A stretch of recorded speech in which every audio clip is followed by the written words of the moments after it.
और अब बात महाराष्ट्र पर आसमानी आफत की, क्योंकि लगातार सितंबर में भी बारिश महाराष्ट्र में सितम बनकर बरस रही है।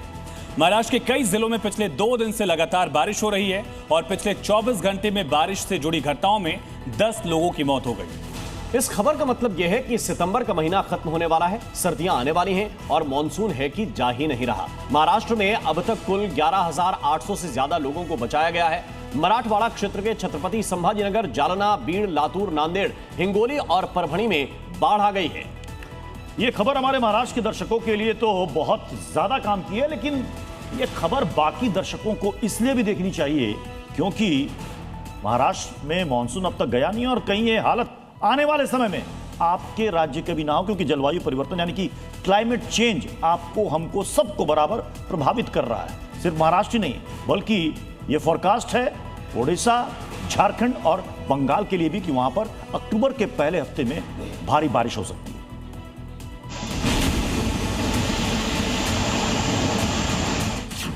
महाराष्ट्र में मानसून का आखिरी बार, बाढ़ बारिश से मचा हाहाकार। बाढ़, बारिश और बर्बादी त्राहिमाम कर रही आबादी। थम गई रफ्तार, मची चीख पुकार। महाराष्ट्र में भारी बारिश ने एक बार फिर लोगों की मुश्किलें बढ़ा दी हैं। कई इलाकों में बाढ़ जैसे हालात हैं। अलग अलग डैम से छोड़ा गया पानी लोगों के लिए परेशानी का सबब बन गया।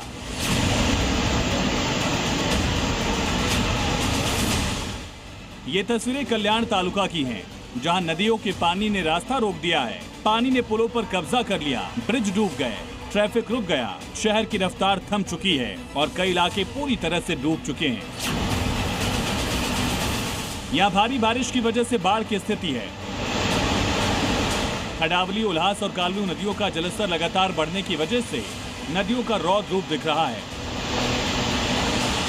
पुणे के खेड़ इलाके की तस्वीरों को भी देखिए, जहां भीमा शंकर बेसिन में भारी बारिश की वजह से भीमा नदी में बाढ़ आ गई। चस्कमड़ बांध से 24,000 क्यूसेक पानी छोड़े जाने के कारण कई तटबंध पानी में डूब गए। प्रशासन ने नदी किनारे रहने वाले लोगों के लिए अलर्ट जारी कर दिया है। खाड़ी के 12वीं डैम की तस्वीरें दहशत पैदा कर रही हैं। डैम फिर से ओवरफ्लो हो गया। इस सीजन में लगातार भारी बारिश की वजह से तीसरी बार डैम लबालब भरा। एक तरफ महाराष्ट्र में भारी बारिश की चेतावनी जारी की गई, वहीं ठाणे जिले के लिए भी रेड अलर्ट जारी किया गया है। नदी के किनारे बसे गांव में भी अलर्ट जारी कर दिया गया है। आने वाले वक्त में भी राहत मिलने की उम्मीद कम ही है। पानी की मनमानी, भारी बारिश की चेतावनी। महाराष्ट्र में आसमानी आफत के यूटर्न से हर तरफ सैलाब का सितम दिख रहा है। परभणी, सोलापुर, अजंता, छत्रपति संभाजीनगर, कई जिलों में पानी के प्रहार से बर्बादी का मंजर दिख रहा है। परभणी में एल्डारी बांध से पूर्णा नदी में 56,000 क्यूसेक पानी छोड़ा गया। इसके बाद हाईवे पर आवाजाही बंद हो गई। सोलापुर में हेपारगढ़ झील में पानी बढ़ने से लोगों को जान जोखिम में डालकर रास्ता पार करना पड़ा। छत्रपति संभाजीनगर में शिवना नदी उफान पर है। इसके बाद आसपास के इलाके डूब गए। जलभराव से लोगों को भारी मुश्किलों का सामना करना पड़ रहा है। मौसम विभाग का अनुमान, मॉनसून अभी और करेगा परेशान। महाराष्ट्र में इस रिकॉर्ड तोड़ बारिश ने लोगों की मुश्किलें बढ़ा दी। कई जगह गांव का संपर्क शहरों से टूट चुका है। किसानों की फसलों को भी खासा नुकसान पहुंचा। भारी बारिश की मार मुंबई पर भी पड़ी। टीटवाला गणपति मंदिर से रेलवे स्टेशन तक पानी ही पानी दिख रहा है। घंटों बाद भी यहाँ जलभराव के हालात बने रहे। मुंबई में बारिश की मार हर बार कुछ ऐसा ही मंजर सामने लेकर आती है। ये तस्वीरें ठाणे की हैं। टीटवाला गणपति मंदिर से रेलवे स्टेशन तक पानी ही पानी नजर आ रहा है। सड़क पानी से लबालब है। यातायात पूरी तरह से ठप है।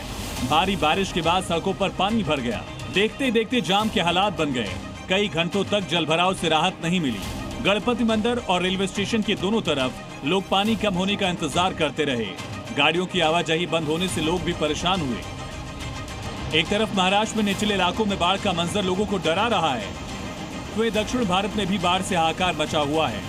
हैदराबाद में मूसी और मंजीरा नदी उफान पर है। निचले